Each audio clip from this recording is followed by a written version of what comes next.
prosím vás, toto je výťah, ktorý ťa odniesie do výšní, kde si ešte nebol. A keď si tu bol, tak už špatný.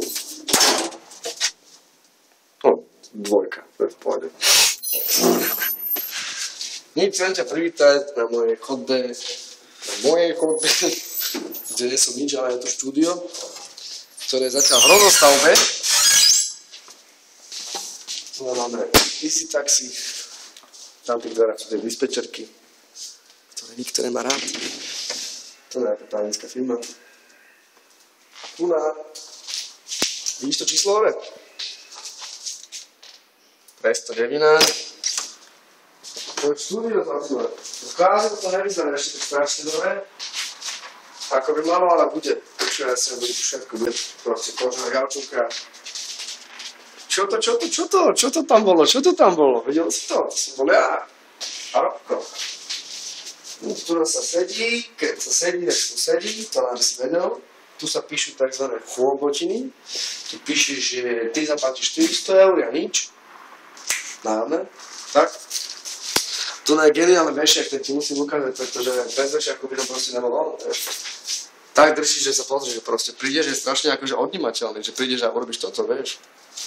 Akože nič, počkej, chápeš, to je normálny systém, že počkej, to nemám napočnúť, dobre, takže tak, toto je samozrejme najväčší systém štúdia, môjho života, volá sa Teta Gita, sme spolu pol roka, máme spolu veľmi intimný vzťah a ma sparodovali, Rytmus ma sparodoval, pretože bol video, kde proste beha na kolobežke a to bola moja kolobežka.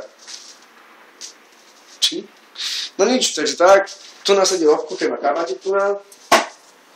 Máme bongo, pretože my nehráme na tráve, ale hráme normálne, že... Chápeš, bratí? A tu máš kladivo, ktoré sme hľadali 4 dní. Nakoniec pôjde tvoje easy, ja ti ho vrátim dole, neboj sa. A tak, tu mám také, že midičko, ktoré zatiaľ nie je zapojené ešte, také maličké, viem, by máš väčšie. Ale raz také bude, je to mám taký, že kladovčušek, pichnú kábel. Samozrejme, že obesi, keď to prestane baviť život. Za chvíľku.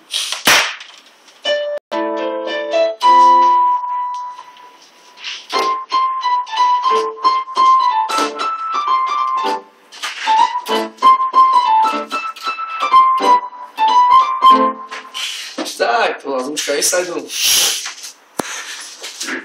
Táčo, páči sa ti? Môže byť. Musí byť, strobím sám, ne? Ukáž sa.